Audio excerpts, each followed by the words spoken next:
حضرت عبداللہ بن سلام رضی اللہ عنہ کو جب رسول کریم صلی اللہ علیہ وآلہ وسلم کے مدینہ تشریف لانے کی خبر ملی تو وہ آپ صلی اللہ علیہ وآلہ وسلم کی خدمت میں آئے اور کہا کہ میں آپ سے ان چیزوں کے بارے میں پوچھوں گا جنہیں نبی کے سوا اور کوئی نہیں جانتا۔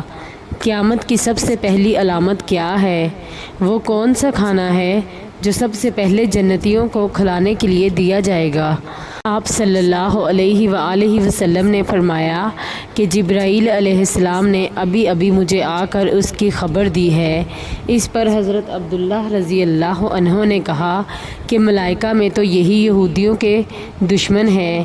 حضرت صلی اللہ علیہ وآلہ وسلم نے فرمایا قیامت کی سب سے پہلی علامت ایک آگ کی صورت میں ظاہر ہوگی جو لوگوں کو مشرق سے مغرب کی طرف ہانک لے جائے گی۔ سب سے پہلا کھانا جو اہل جنت کی دعوت کے لیے پیش کیا جائے گا وہ مچھلی کی کلیجی پر جو ٹکڑا لٹکا رہتا ہے وہ ہوگا۔ یہ سن کر حضرت عبداللہ بن سلام رضی اللہ عنہ بول اٹھے، میں گواہی دیتا ہوں کہ آپ صلی اللہ علیہ وآلہ وسلم اللہ کے رسول ہیں۔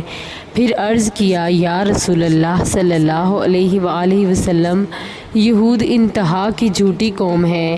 اگر آپ کے دریافت کرنے سے پہلے میرے اسلام قبول کرنے کے بارے میں انہیں علم ہو گیا تو آپ صلی اللہ علیہ وآلہ وسلم کے سامنے مجھ پر اس طرح کی تہمتیں دھرنی شروع کر دیں گے۔ چنانچہ کچھ یہودی آئے اور حضرت عبداللہ رضی اللہ عنہ گھر کے اندر چھپ کر بیٹھ گئے۔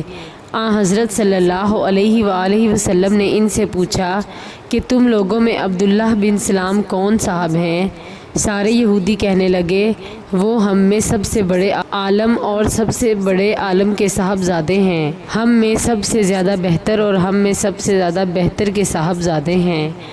حضرت صلی اللہ علیہ وآلہ وسلم نے ان سے فرمایا اگر عبداللہ مسلمان ہو جائیں تو پھر تمہارا کیا خیال ہوگا؟